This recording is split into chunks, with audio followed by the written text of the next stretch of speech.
Hello दोस्तों, मेरा नाम है रजत और आप देख रहे हो टेक्निकल रजत यूट्यूब चैनल।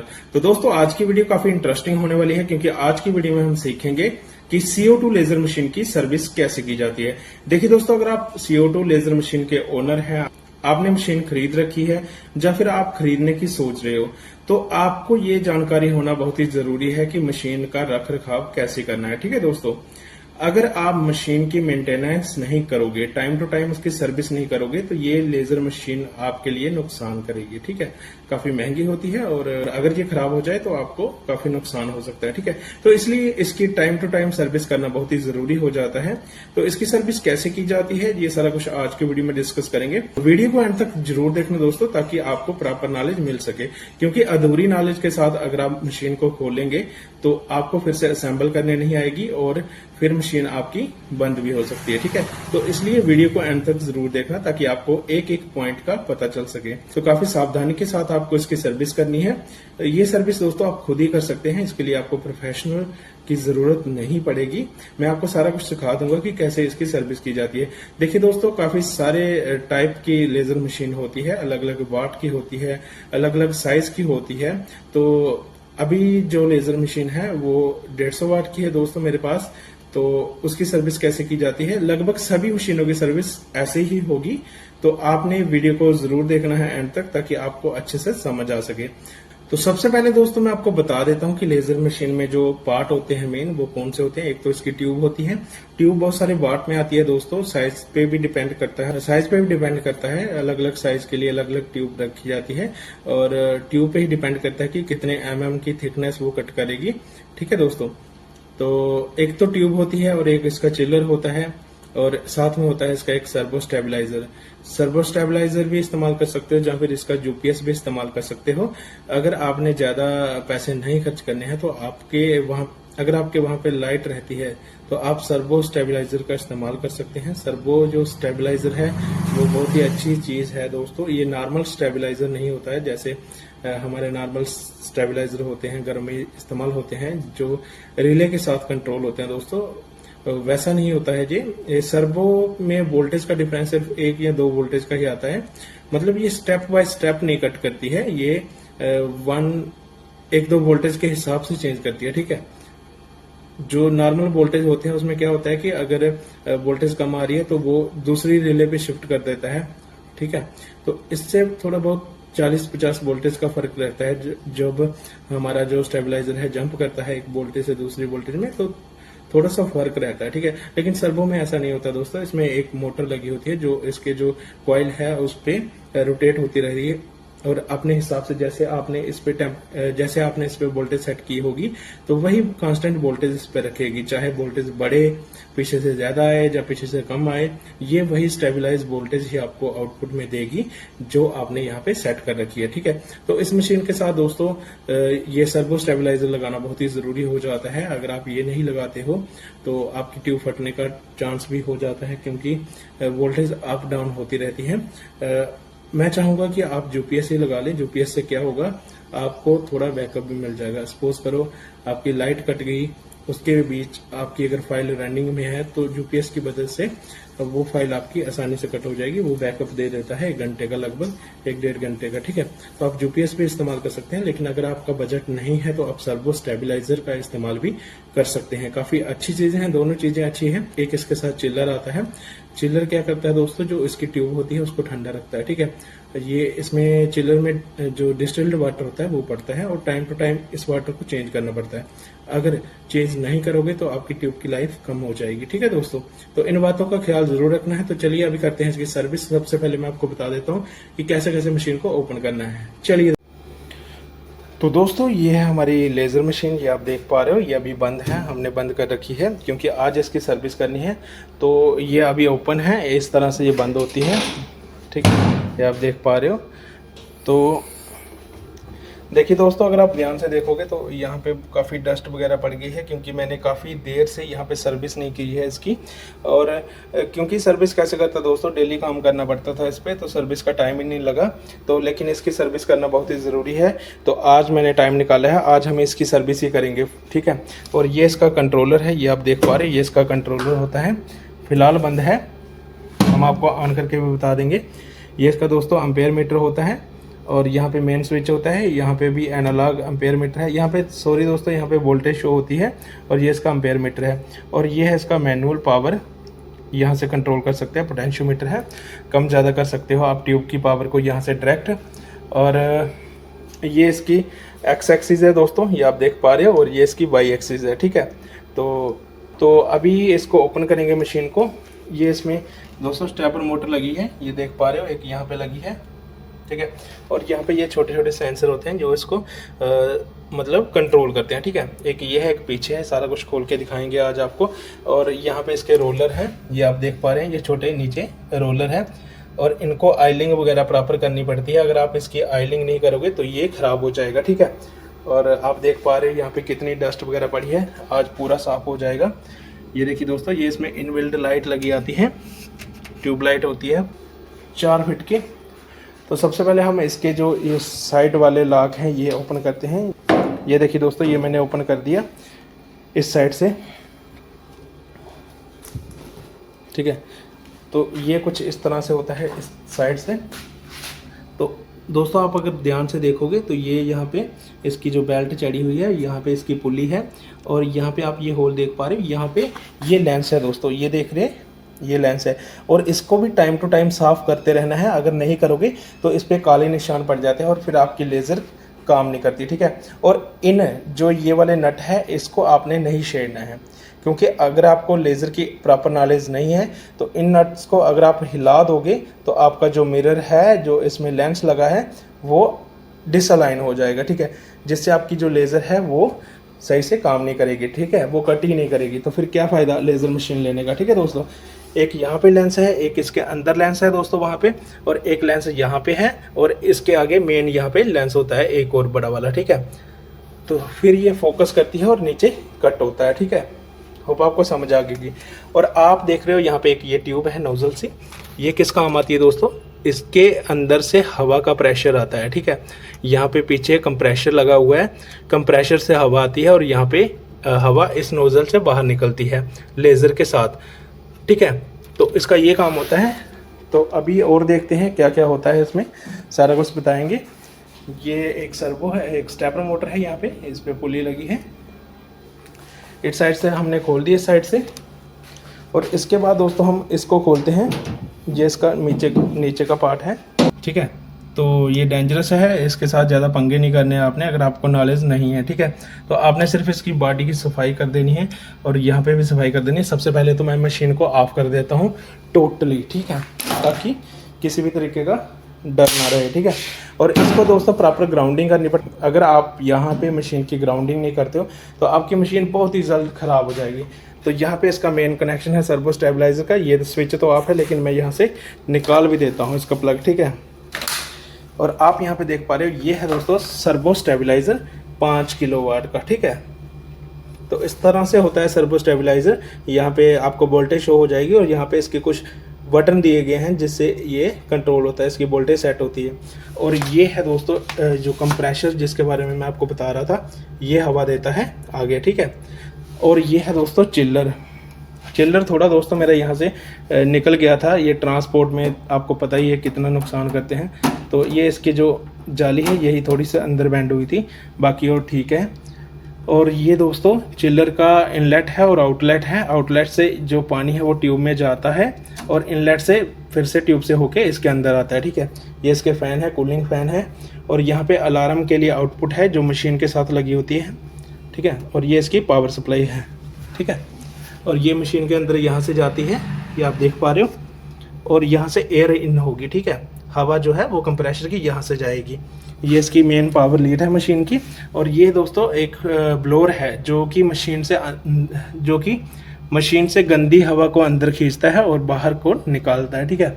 ये स्पेस होती है दोस्तों यहाँ पे दी गई होती है। अगर आपकी शीट लंबी है, ज़्यादा बड़ी चीज़ काटनी है तो आप यहाँ से काट सकते हैं, ठीक है। तो ये होता है मशीन के अंदर। और साथ में इसको ओपन जैसे हम करते हैं, इसके अंदर ये ट्यूब होती है, ठीक है। ये है लेज़र मशीन के अंदर ट्यूब लगी होती है। देखिए आप कितनी डस्ट पड़ चुकी है यहाँ पे, क्योंकि मैंने लगभग 1 महीने से इसकी सर्विस ही नहीं करी है। अब भी मैं इसकी सर्विस करने जा रहा हूँ। तो इसमें भी आप देख पा रहे हो यहाँ पे एक साइड से पानी जाता है, ये ट्यूब्स लगी हैं, एक साइड से पानी जाता है और इस ट्यूब के अंदर होके पानी अंदर से होके आउटलेट बाहर निकल जाता है और ये फिर से चिलर में चला जाता है। और यहाँ से मशीन के इस नोज़ल से दोस्तों लेज़र निकलती है, इस ट्यूब में लेज़र बनती है और यहाँ पे लेज़र निकलती है, वो पड़ती है इस वाले लेंस पे। इस लेंस से रिफ्लेक्ट होके लेज़र आगे पड़ती है इस वाले लेंस पे और यहाँ से रिफ्लेक्ट होके इस वाले लेंस पे पड़ती है। ठीक है, यहाँ पे पड़ने से फिर से रिफ्लेक्ट होगी और नीचे जो मेन लेंस लगा होता है उसके ऊपर पड़ के नीचे काम करती है, फिर कट करती है। ठीक है, काफ़ी खतरनाक लेज़र होती है दोस्तों। अगर आप इसके बीच में आते हो, यहाँ पे वार्निंग भी लिखी है, ये आप देख पा रहे हो। तो अगर आप इसके बीच में आते हो, जब लेज़र आपकी ऑन हो और यहाँ पे हाथ रख देते हो या कुछ भी कर देते हो तो आपका नुकसान हो सकता है। मैं आपको दिखा देता हूँ, ये मेरे हाथों में निशान है, ये लेज़र के निशान है, ये आप देख पा रहे हो। जब लेज़र मशीन काम कर रही हो तो आपको इसके बीच में नहीं आना है बिल्कुल भी। ठीक है, होप आपको समझ आ गई होगी। तो यहाँ पे दोस्तों आप देख पा रहे हो, यहाँ पे ये इसके कनेक्शन है, कुछ लेज़र की पावर सप्लाई है, लेज़र को गए हैं और कुछ दोस्तों इसके मेन कंट्रोलर पार्ट के साथ कनेक्ट है। ठीक है, तो कंट्रोलर तो इसका मैंने आपको बता ही दिया, ये है इसका कंट्रोलर। ठीक है, और नीचे से कुछ इस तरह का होगा, ये कंट्रोलर है इसका।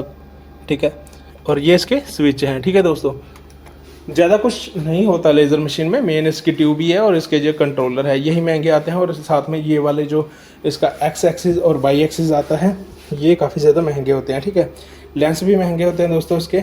और इसके नीचे एक ये पार्ट होता है, ये होता है कटिंग के लिए, जो कटिंग होकर छोटे छोटे पीस है ना, वो जाली से निकल के इसके अंदर गिर जाते हैं। ठीक है, तो इसको भी साफ़ करने वाला हो गया है, अभी साफ़ करेंगे। सबसे पहले इसका जो नेट है, ये हनीकम बेड, इसको निकाल देता हूँ।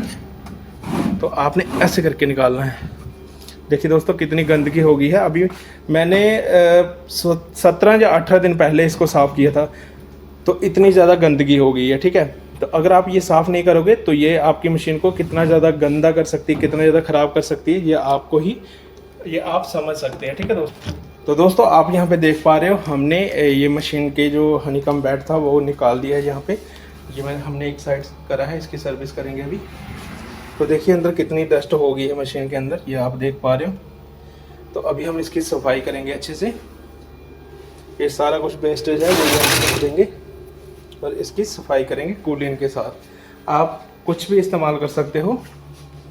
तो दोस्तों आपको अगर इसकी प्रॉपर नॉलेज नहीं है तो आप ये पंगे मत करना, क्योंकि अगर एक बार इसकी अलाइनमेंट बिगड़ गई तो आपको स्पेशल इंजीनियर बुलाना पड़ेगा इसके लिए, फिर वो इंजीनियर आपसे अच्छी खासी रकम वसूल करेगा। ठीक है दोस्तों, तो मैं आपको पहले ही वार्न कर देता हूँ कि अगर आपको टेक्निकल नॉलेज नहीं है तो आप ज़्यादा छेड़खानी मत करना। जैसा कि मैं आपको बता रहा हूँ सिंपल वैसा कर लेना आप, तो आपकी मशीन अच्छे से साफ़ हो जाएगी। तो दोस्तों यहाँ से चिल्लर का पानी पड़ता है ये वाला। ठीक है, और यहाँ पे लेवल शो हो जाता है कि पानी कितना रह गया है। मेरे वाले में तो अभी लगभग फुल ही है पानी, बहुत है पानी अभी दोस्तों मेरे में। ठीक है, क्योंकि मैं टाइम टू टाइम चेंज करता हूँ। और ये है इसका ऑन ऑफ का स्विच और यहाँ पे इसका टेम्परेचर शो होता है, यहाँ से आप टेम्परेचर सेट कर सकते हो। ठीक है दोस्तों, और इसके अंदर सारा एसी वाला ही सिस्टम होता है। ये मैं आपको दिखा देता हूँ निकाल के, अगर निकलता है तो। ये देखिए दोस्तों, ये इसकी जाली है। ठीक है, सारा एसी वाला ही सिस्टम है इसमें।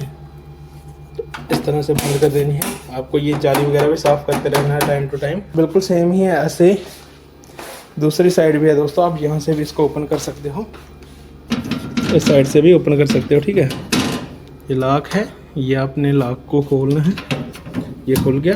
तो ये मशीन पूरी ओपन हो चुकी है अभी, आप देख पा रहे हो।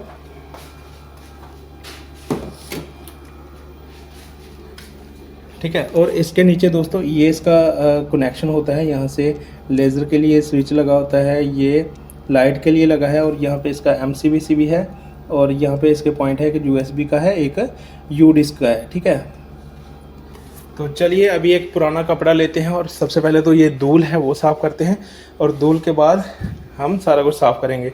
इसके अंदर डाल लेते हैं और उसके बाद इसको साफ़ करेंगे। तो दोस्तों मैंने ये पुराना कपड़ा ले लिया है, आप देख पा रहे हो, ये चादर का कपड़ा है पुराना। तो आप किसी भी कपड़े से इसको अच्छे से साफ़ कर सकते हैं। ये इसकी बेल्ट है, बेल्ट से आप डस्ट को रिमूव कर सकते हैं ऐसे करके। बेल्ट को दोस्तों ज़्यादा डिसअलाइन नहीं करना है, ऐसा ना हो कि आपकी बेल्ट ही निकल जाए या फिर कोई और दिक्कत आ जाए। तो सबसे पहले तो ज़्यादा जो धूल पड़ी है उसको साफ़ करना है। तो दोस्तों इस मशीन को चलाना आसान होता है, लेकिन इसकी जो देख रेख करना वो मुश्किल होता है। तो इसके लिए आपको टेक्निकल नॉलेज होना बहुत ही ज़रूरी हो जाता है, ठीक है।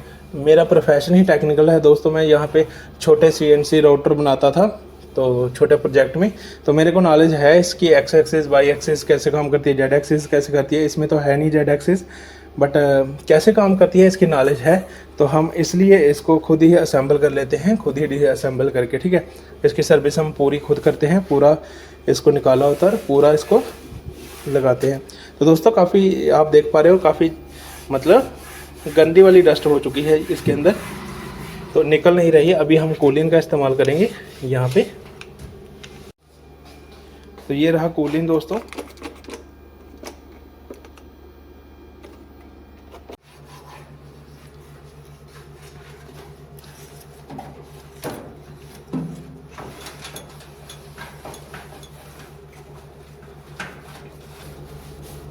तो दोस्तों आपको यहाँ से सिंपल ये जो डस्ट है वो रिमूव कर देनी है, क्योंकि डस्ट के कारण ही यहाँ पे दिक्कत आती है आगे। और ट्यूब को भी अच्छे से साफ़ कर देना है इस तरह से।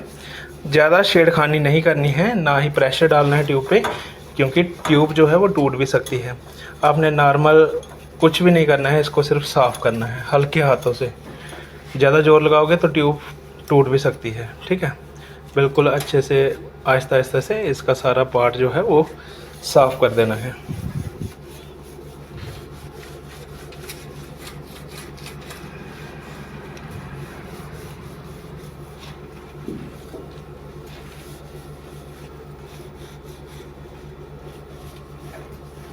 ठीक है, तो ये अभी ट्यूब साफ़ हो चुकी है और अंदर से भी आपने साफ़ कर देना है। तो ये ट्यूब वाला चैम्बर दोस्तों साफ़ हो चुका है। इसका पानी कैसे चेंज करना है ये हम अगली वीडियो में बताएंगे। तो अच्छे से आपने डस्ट रिमूव कर देनी है, क्योंकि मेन दिक्कत इसमें डस्ट के कारण ही आती है, ठीक है। जो डस्ट होती है लेंस पे जम जाती है, ये सारा कुछ इसी कारण से ये आती है। तो अभी हमारी जो बॉडी है वो साफ़ हो चुकी है, ये आप देख पा रहे हो। हमने इसमें जितनी भी डस्ट थी वो सारी निकाल दी है, ठीक है। लगभग हमारी सारी बॉडी अच्छे से साफ़ हो चुकी है। अब ये मोटर वगैरह का रहता है, तो मोटर पे भी आपने ऐसे कपड़ा लगा देना है, ज़्यादा छेड़खानी नहीं करनी है, ठीक है।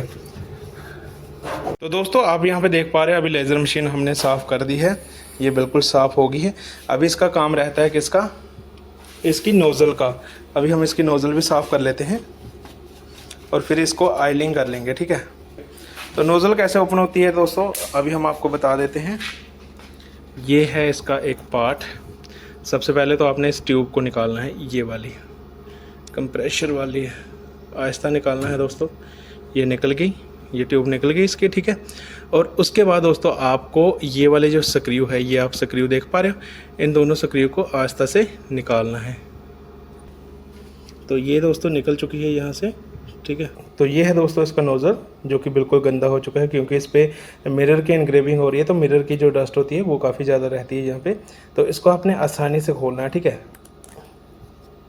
ये देखिए इस तरह से खुल जाएगा ये। तो ये है इसके बीच में एक लेंस, ये आप देख पा रहे हो, ये लेंस है, इसको साफ़ करना है। और ये इसका खुला मुंह है, ठीक है। तो इसको भी साफ़ करना है, काफ़ी डस्ट हो गई है। तो ये होगा दोस्तों डॉक्टर स्प्रिट आपने लानी है, और उसके साथ इसको साफ़ करना है जो ईयरबड्स होते हैं उसकी मदद से, या फिर टिश्यू पेपर की मदद से। अगर आप हाथों से करोगे तो इस पर स्क्रैच आ जाएंगे, आपका मिरर आपका ये जो लेंस है वो ख़राब हो जाएगा, ठीक है। तो ये लेंस काफ़ी महंगा होता है, तो आपको अच्छे से ध्यान रखना है, ठीक है। तो अभी मैं डॉक्टर स्प्रिट ले आता हूँ और इसको साफ़ करते हैं। तो दोस्तों ये है डॉक्टर स्प्रिट, ये आप देख पा रहे हो।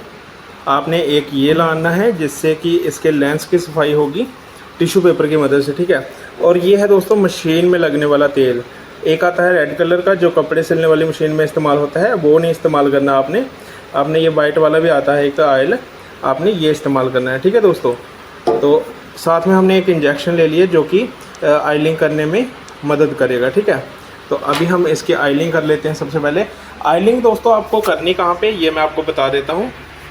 ठीक है, ये आप देख पा रहे हो, ये पॉइंट बने हैं दो, आप यहाँ पे आयलिंग कर सकते हो। इसके नीचे इसकी पुली है, ठीक है, जिस रोलर जिसे हम बोलते हैं, जो कि ये आप देख पा रहे हो इसकी पटरी बनी हुई है इस तरह से, इधर भी है, दोनों साइड है।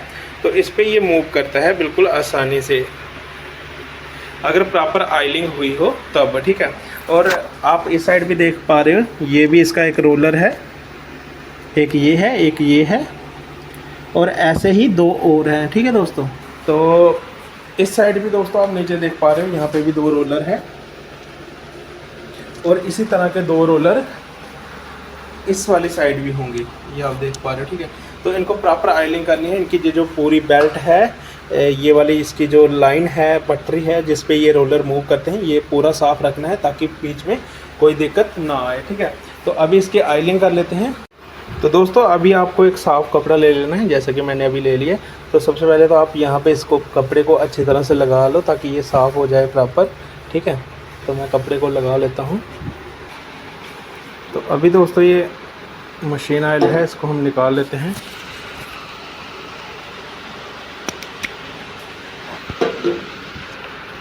ये हमने इसको ओपन कर लिया। अभी हम ये इंजेक्शन भरेंगे इसके साथ।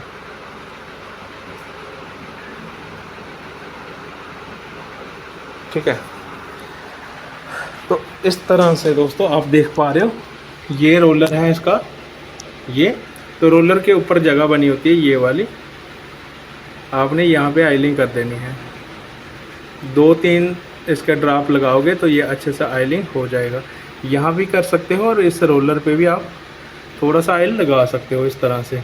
बाकी का साफ़ कर देना आपने, और इसी तरह से आपको सारे रोलर्स पे करना है। जैसे कि ये रोलर है, ये मैंने आयलिंग कर दी इसके ऊपर, नीचे भी तो ये है दोस्तों डॉक्टर स्पिरिट, जो कि इस लेंस पे आप डालोगे।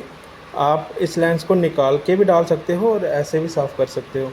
तो हमने थोड़ा सा ऐसे ही डाल देना है बीच में, ताकि अच्छे से साफ़ हो सके।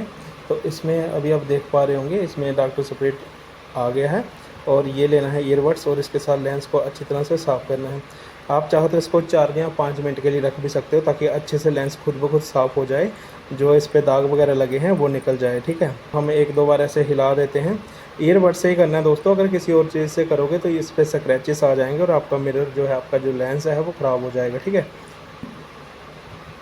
दोनों चीज़ों को अच्छे से साफ़ करना है दोस्तों। ठीक है, यही सर्विस है इसकी दोस्तों, और कोई रॉकेट साइंस नहीं है इसमें, जो आप आसानी से कर सकते हो।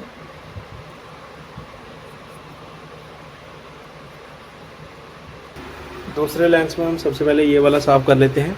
ये देखिए कितनी धूल पड़ी है, तो इस लेंस को अच्छे से साफ़ करना है।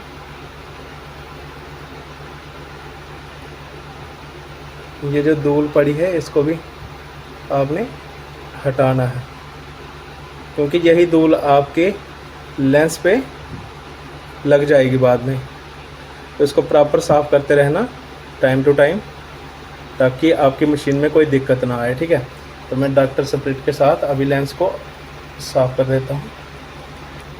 ये वाला लेंस दोस्तों एक एंगल पे इंक्लाइन होता है, वैसे तो सारे लेंस एंगल पे ही इंक्लाइन है, तभी ये अच्छे से काम करता है। तो इस लेंस का काम हो गया, अभी दूसरे वाले लेंस को करते हैं।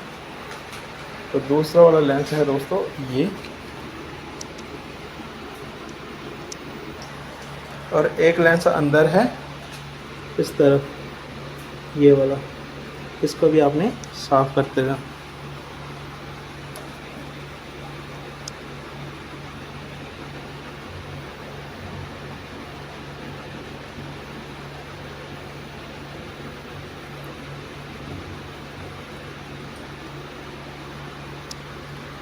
तो दोस्तों हमारे सारे लेंस लगभग साफ़ हो चुके हैं।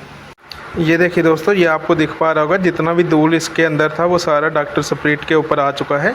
तो आपको सीधा इसको उल्टा कर देना है ताकि ये बाहर निकल सके। ठीक है, एक बार और डॉक्टर स्पिरिट लगा सकते हो आप, ताकि रहा और कोई अगर रहता होगा थोड़ा बहुत तो वो भी निकल जाए। तो दोस्तों ये हो चुका है अभी। तो अभी हम इसको इसके ऊपर टाइट कर देंगे।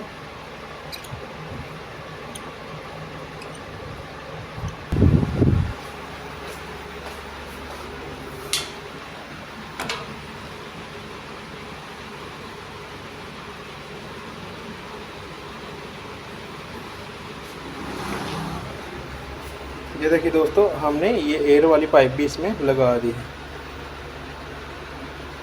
तो दोस्तों अभी आप देख पा रहे हो हमारी मशीन प्रॉपर काम करने लग पड़ी है। ये देखिए खुद ब खुद चल रही है। तो ये बिल्कुल ओके हो चुकी है। अभी ये लगभग महीना निकाल देगी, ठीक है, क्योंकि अच्छे से सर्विस इसकी हो चुकी है। तो अभी हम करते हैं इसको, टेस्ट हो गया दोस्तों अभी। तो दोस्तों अगर आप भी लेज़र मशीन के रिगार्डिंग कोई और नॉलेज चाहते हो, कुछ सीखना चाहते हो, ये कैसे कंट्रोल होती है, फिर अगर आप अपनी परचेज़ करना चाहते हो तो क्या क्या स्पेसिफिकेशन होनी चाहिए लेज़र मशीन में, ये सारा कुछ डिटेल में जानना चाहते हो तो आप हमें कमेंट करके बता सकते हैं, हम आपको ज़रूर समझाएंगे, ठीक है दोस्तों। तो दोस्तों आज की वीडियो में हमने सीखा कि लेज़र मशीन की सर्विस कैसे की जाती है, वो भी फ्री ऑफ कॉस्ट। तो नेक्स्ट वीडियो में हम इसके अदर टॉपिक पे बात करेंगे कि कैसे ये मशीन ऑपरेट होती है, इसके कौन कौन से पार्ट होते हैं, इसका कंट्रोलर कैसे काम करता है, कितनी इसको पावर चाहिए होती है, ये सारा कुछ डिस्कस करेंगे। तो दोस्तों अगर लेज़र मशीन के रिगार्डिंग आपके दिमाग में कोई डाउट है, अगर आप नई लेज़र मशीन परचेज करना चाहते हैं, आपका मन है लेज़र मशीन पे काम करने का, तो आप हमसे कांटेक्ट कर सकते हैं। हम आपको बहुत ही अच्छी मशीन भी दिलवा सकते हैं, क्योंकि हमारे अभी बहुत सारे लिंक हैं जिनसे हमने खरीदी है, परचेज करी है, डायरेक्ट चाइना से मंगवाई है। तो दोस्तों ये बनती ही चाइना में है, यहाँ पे खाली असेंबल करते हैं अलग अलग कंपनी और अपना टैग लगा के दे देती है। लेकिन लेज़र मशीन खरीदते वक्त आपको क्या ध्यान रखना है, ये सारा कुछ हम आपको बता देंगे। लेज़र मशीन दोस्तों डुप्लीकेट भी होती है, कई मशीनों का वेट कम होता है जिसकी वजह से वो मतलब प्रॉपर काम ही नहीं करती, बाद में इसकी अलाइनमेंट बिगड़ जाती है। तो ये सारी खासियत और ये सारी छोटी छोटी बातों का ध्यान रखना बहुत ही जरूरी होता है। आप किसी के बहकावे में आके गलत मशीन मत परचेज कर लेना, वरना आपको प्रॉब्लम हो सकती है, ठीक है दोस्तों। तो मिलते हैं नेक्स्ट वीडियो में किसी और टॉपिक के साथ, तब तक के लिए धन्यवाद, नमस्कार।